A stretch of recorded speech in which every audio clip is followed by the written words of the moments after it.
Thank you. Professor Toby Peters, thank you for joining us.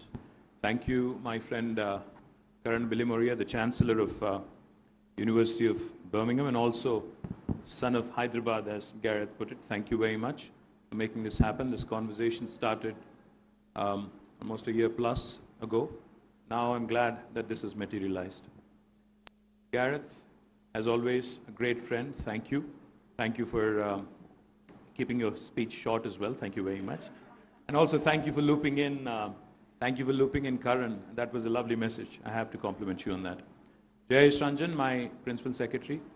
Also our honorable MLA, Sri Jeevan Reddy Garu. I'll come to you last, Jimmy, because I have a few things to say. Our chairman of TSTPC, Bhikshapati Garu.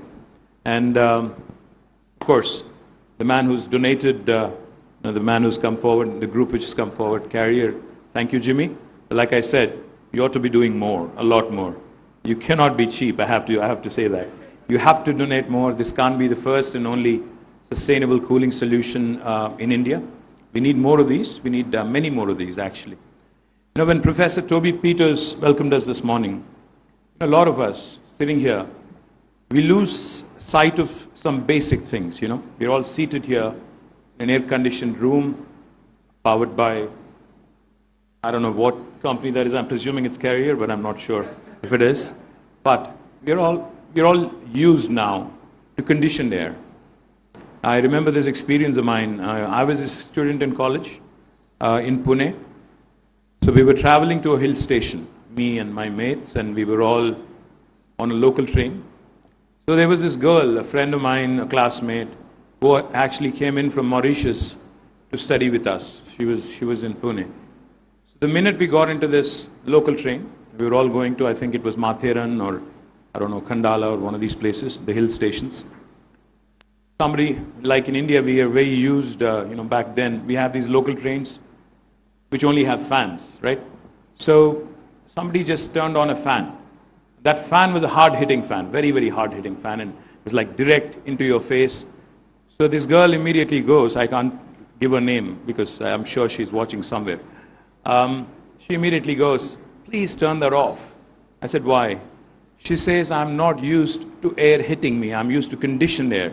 That was the first time in my life I've ever realized that the whole AC thing could be flipped and it could be called conditioned air. So thanks to you guys, now everybody in the world knows what conditioned air is, and now we are actually so conditioned to think that there is no substitute.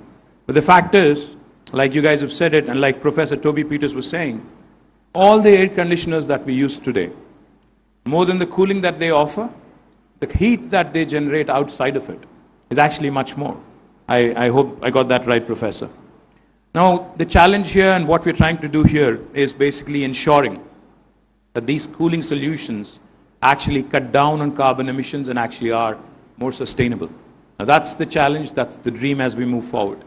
How do we do that? How can we make it happen? And thankful to GMR, thankful to Kishore Garu for giving us this facility. This Center of Excellence on Sustainable Cooling and Cold Chain is a joint collaboration, as I was saying, between Government of Telangana, Center for Sustainable Cooling, University of Birmingham, and the United Nations Environment Program. Why is this important? It's important because Hyderabad, Telangana, India is of course the pharma capital of the world, is of course the vaccine capital of the world. But more importantly, what COVID has shown us, what the pandemic has shown us, is two things. Food security is important, and so is availability and accessibility of medicines. I think both have been showcased to the entire world, and cutting across geographies, cutting across cities, states, etc. Humans have realized that these two are mission critical for us to survive on this planet, both medicine and of course food. Now, to keep both of these relevant, to keep both of these constantly available, cold chain is extremely important. But how do we make sure that the cold chain becomes sustainable? How do we make sure that our air conditioners actually don't create more heat than cooling that they offer? That's where sustainability kicks in. That's where University of Birmingham has joined us. Our Honorable Chief Minister, Sri K. Chandrasekhar Rao Garu, he always tells us one thing. He always says, you know, even if you switch off everything on the planet in terms of operations, in terms of what we do in industry and elsewhere, we cannot switch off agriculture. Primarily because if you switch off agriculture, you would be left with no food, right? But more importantly, as India moves up the value chain, India starts producing and becomes a surplus nation in terms of food. We need also newer solutions, new packaging solutions, more processing solutions. But the key again is to ensure that all of these again are sustainable. This initiative is actually first of its kind in India. It is inspired by the success and learnings of a similar initiative in Africa. And now we will follow a hub and spoke model with the hub and national center being located in Hyderabad. And spokes, of course, covering rural communities in the states and hopefully other regions through a network of specialized outreach and knowledge establishments that will facilitate the deployment of technologies and innovative business models.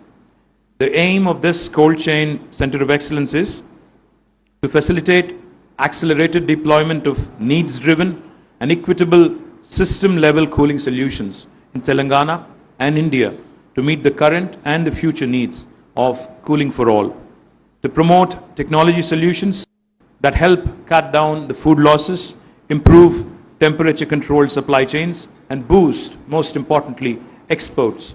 Because, like Gareth said, if we are able to create a win-win solution for the people who feed us, the farmers, I think this center would really be meeting its objective. Today, we see a center here with state-of-the-art equipment and a one-stop solution for the challenges around cold chain ecosystem. In phase 1 of this project, the focus would be on post-harvest practices, food and health cold chains. In phase 2, the scope would be extended to include thermal comfort, electronics, and possibly data centers as well. The center will also have a solution development laboratory, solutions demonstration center, model pack house, and community cooling hub.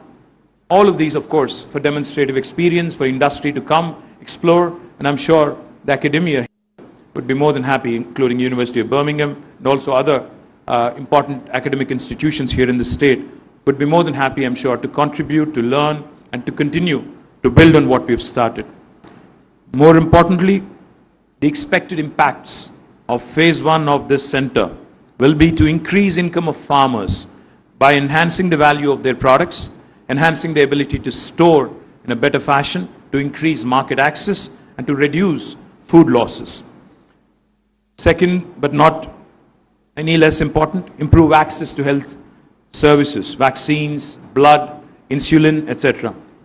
Improve temperature-controlled supply chain to boost exports and imports, both for food and health, by reducing investment and operational costs.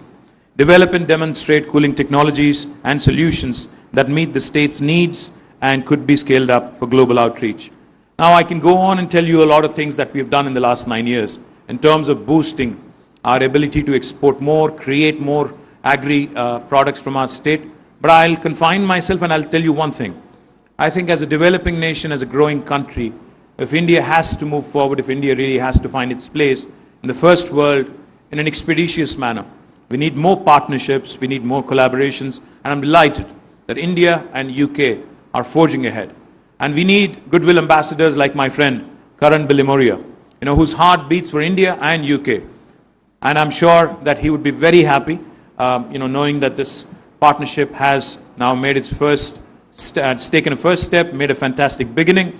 Look forward to working closely with you, Professor Toby, and look forward to more and more of the industry. I see industry representatives here, more and more of the industry coming forward to pick up these best practices and helping our farmers, helping our citizens, achieve that scale, achieve those solutions. Thank you very much. Jai Telangana. Thank you so much, sir, with your great vision and a great